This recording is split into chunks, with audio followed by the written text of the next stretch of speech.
We acknowledge our awareness of the sensitive and emotional nature of the abortion controversy, of the vigorous opposing views, even among physicians. The right of personal privacy includes the abortion decision, but this right is not unqualified and must be considered against important state interests in regulation.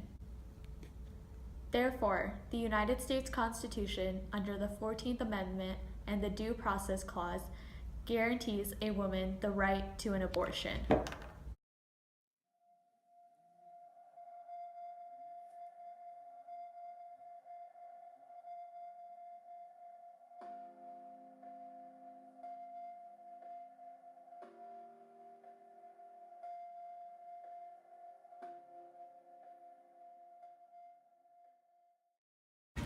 Do you agree with the Roe v. Wade decision? Why or why not?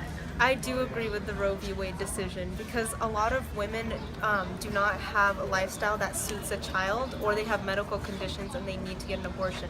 And I think everyone has a choice to decide. I do not agree with the Roe v. Wade decision. I believe it is life. I believe that the question whether it's a woman's right to choose or not is a very complicated one. It's not very simple because it really depends. If it is a life, then it has rights, and if it is not a life, it does not have rights. And that's where the big question is. Another question is, where do the rights intersect? Is it a woman's right to kill a child? Where do the rights of the mother come into play, and how does it affect the rights of the child that's in her body?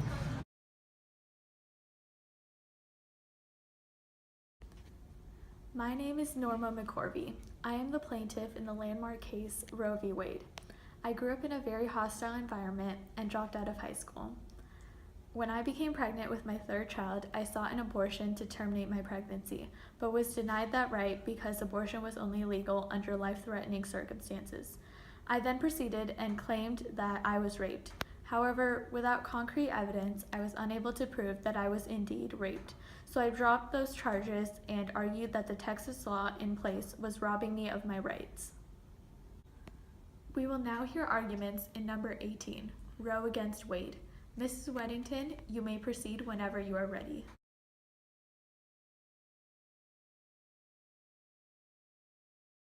Mr. Justice, and may it please the court, the case before us goes in opposition from a decision of the U.S. District Court for the Northern District of Texas. The Texas court declared abortion unconstitutional. My client, Jane Roe, was denied her right to privacy when she was not given an abortion. We would like the court to overturn the Texas prohibition laws against abortion and find them unconstitutional. May we hear your argument?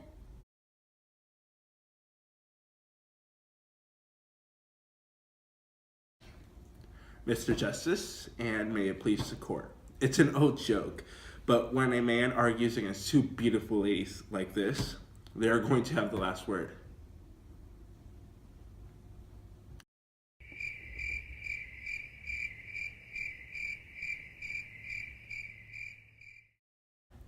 Mrs. Weddington argues that Ms. Roe's rights to privacy are under attack. The rights of privacy are not directly mentioned in the Constitution, so any mention of such rights should be kicked out. Even if these rights were mentioned, they were mentioned very vaguely, so they should be up to the states to decide. The Roe v. Wade decision has always been a topic of controversy, but what is really astonishing about this case are the little details.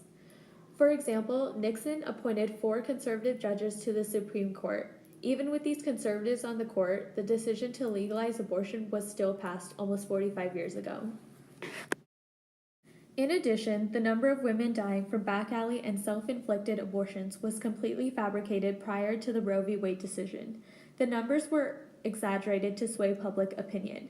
An example of this would be that a prominent abortion proponent, Bernard Nathanson, and fellow abortion proponents in the medical field falsified statistics on the number of illegal abortions and maternal deaths in the years leading up to the Roe v. Wade case. McCorvey asked her doctor to put her in touch with an adoptive or foster care attorney when she found out that she was pregnant with her third child. That attorney put her in touch with pro-abortionist Sarah Weddington, who went on to be her lead attorney, and Linda Coffey. McCorvey only agreed to be the leading plaintiff for free pizza and beer and ended up signing the affidavit that led to the case after 3 to 4 meetings with Weddington and Coffey. She never even stepped foot in a courtroom. Years after the case, Norma McCorvey had a substantial change in her opinion regarding abortion when she claimed that she had become a newborn Christian. She became a pro-life advocate. With this change, McCorvey worked until the end of her life to overturn the Roe v. Wade decision.